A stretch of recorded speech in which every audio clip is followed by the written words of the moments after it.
আমি আগেই বলেছিলাম ইলেকশনের ৩ মাসের মধ্যে তৃণমূল দল উঠে যাবে। দেখুন, এর প্রধান কারণ হচ্ছে ব্যক্তিকেন্দ্রিক যে দল হয়, যাদের কোনো আইডিওলজি থাকে না।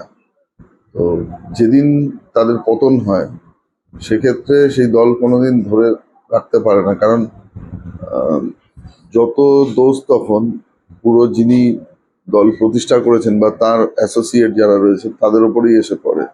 বাকিদের যেহেতু কোনো নীতি আদর্শের উপরে দাঁড়িয়ে তারা কোনো রাজনীতি করেনি, সেক্ষেত্রে খুব স্বাভাবিকভাবেই তারা সেই ব্যক্তিকে ছেড়ে চলে যাবে, এটাই স্বাভাবিক। এবং তৃণমূল দলটাই নির্ভর করতো দেওয়া নেওয়া চাওয়া পাওয়ার ওপর। যখন চাওয়া পাওয়া শেষ হয়ে যায় তখন সেই দলের অস্তিত্ব থাকে না। তিনি যা মানে আমরা যখন বিরোধী ছিলাম যা যা করেছেন তা সকলেরই আমাদের মনে আছে। উনি নির্দিষ্ট নিয়ম মেনে অ্যাপ্লাই করে যেটা বলে দেওয়া হয়েছে, কয় চ্যানেলে বসুন না, কি অসুবিধা আছে। আইপিএস থাকার সময় 3খানা ক্রিমিনাল কেস মানে হয়েছিল। আর দীর্ঘদিন ধরে আমাকে দিনের পর দিন সিআইডি ইন্টারোগেশন করতো। আর বাকি যারা আমাদের কর্মী সমর্থকরা ছিলেন, কারো অ্যাভারেজে মনে হয় গোটা 10-এর নিচে কারো কেস ছিল না, এবং জেলে যাননি এরকম খুব কম লোকই আছে। তো সেক্ষেত্রে বারংবার আমাদের মাননীয় উচ্চ আদালতের কাছে গিয়ে আবেদন করে আইদার কেস ওয়াশিং এ যেতে হয়েছে, নাহলে প্রোটেকশন নিতে হয়েছে।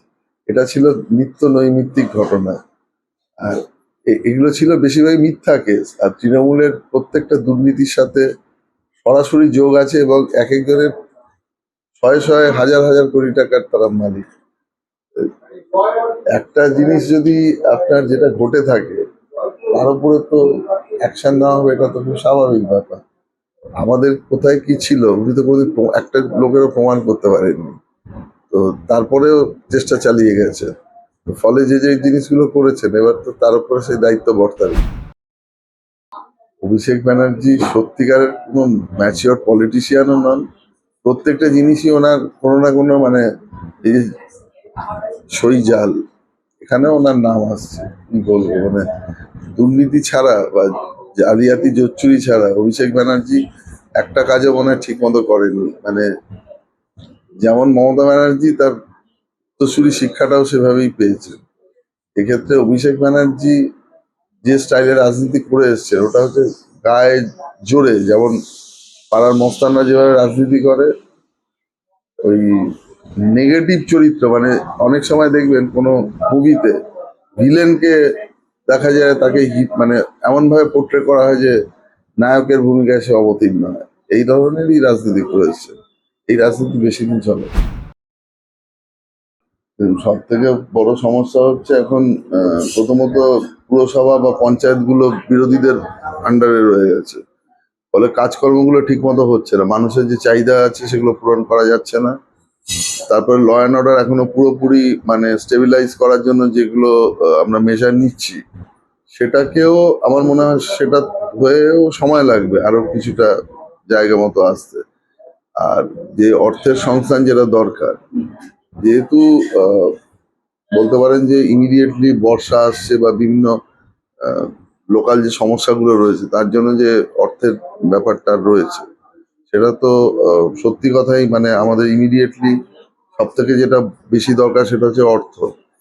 আমাদের দরকার হচ্ছে কর্মসংস্থান, আমাদের দরকার শিল্প, আমাদের দরকার বিভিন্ন ক্ষেত্রে বিনিয়োগ। এটা যতক্ষণ না আমরা যত তাড়াতাড়ি এটাকে করা যাচ্ছে, সত্যি মানুষের মানে আর সামাজিক প্রকল্পগুলোকে ইমপ্লিমেন্ট করা, এগুলো এখন বেসিক নিড আছে। যত তাড়াতাড়ি সম্ভব আমরা করার চেষ্টা করছি, কিন্তু সব থেকে বেশি দরকার এখন অর্থ আর বিনিয়োগ আর কর্মসংস্থান, এই তিনটেকে উপর জোর দিতে হবে। দরকার, সত্যি দরকার।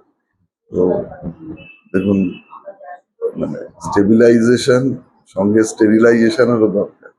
সেটা না হলে মানে দীর্ঘমেয়াদী পরিকল্পনা কোনো সাকসেসফুল হতে পারে না। সেটার জন্য দল সচেষ্ট আছে, এবং সেটাকেও মানে ইনিশিয়ালি একটা ডামাডোলের মধ্যে দিয়ে চললো, সেটা আস্তে আস্তে ঠিক হয়ে যাবে।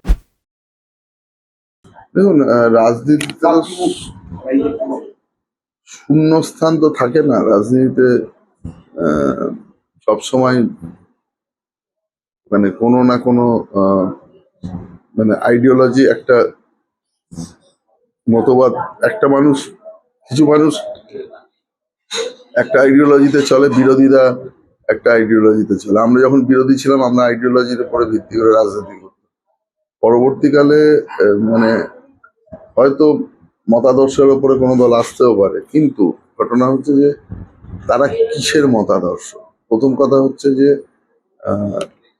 আপনি দেশে থেকে যদি আপনার দেশভক্তিটাই না থাকে, তাহলে আজকের দিনের কিন্তু মানুষ বলতে পারেন যে ভীষণভাবে দেশের প্রতি ভক্তি, এই ব্যাপারটার উপরে অনেকটা প্রত্যেকটা মানুষ জোর দিচ্ছেন। এবং হিন্দুত্বের ব্যাপারটা, যেটা আগে পশ্চিমবঙ্গের যে ব্যাপারটা ছিল না, আজকে কিন্তু সেটা একটা মুখ্য বিষয়। আর 3 নম্বর কথা, যারা ভাবছেন এটাকে, এই শূন্যস্থানটাকে পূরণ করবেন, তারা সত্যি তারা যখন ক্ষমতায় ছিলেন কোনো উন্নয়ন করতে পারেননি। ফলে এটা একটা বড় ফ্যাক্টর। আজকের দিনে যদি এরকম কোনো সোসাইটি হতে পারে না যেখানে কোনো উন্নতি হবে না, মানুষ সমান কিছু, সবাই সমান ইয়েতে চলবে।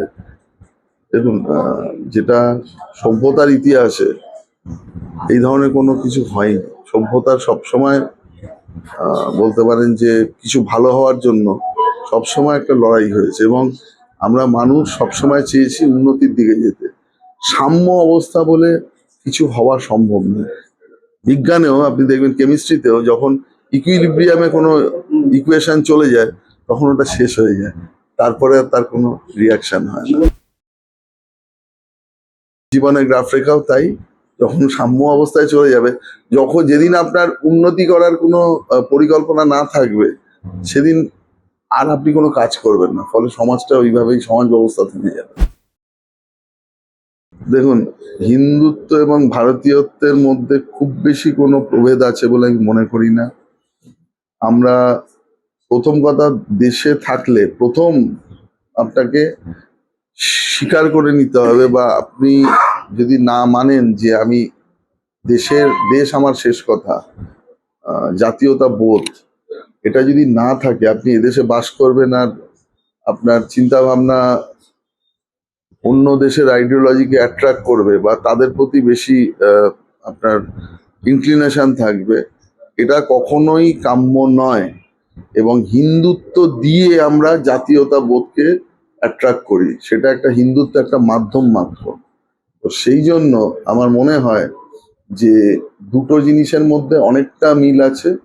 আর যারা বুঝতে চান না এটা, তাদের সত্তরই বোঝা উচিত যে দেশ না এগোলে মানুষও কিন্তু এগোতে পারে না। মানে আপনাকে, দেশের মানুষ হলে দেশের উন্নতির জন্য বা দেশের মানে জাতীয়তাবোধ বা দেশের যে বলতে পারেন প্যাট্রিয়টিজম, তার উপরে দাঁড়িয়ে আপনাকে আপনার মানে মতো ধারাকে এগিয়ে নিয়ে যেতে হবে। যখনই আপনি দেশের বিরোধিতা করতে থাকবেন, তখন কিন্তু সব দিক থেকে আপনিও লুজার হবেন। এরকম নয় যে আপনি কোনো আলাদা করে মানে কিছু উন্নতি করবেন। যদি আমরা দেখেছি, যখনই আমরা নিজেদের মধ্যে লড়াই করেছি, তখনই বৈদেশিক শক্তিরা এসে এখানে অ্যাটাক করেছে। ইতিহাস মানে সবসময় তার প্রমাণ রয়েছে।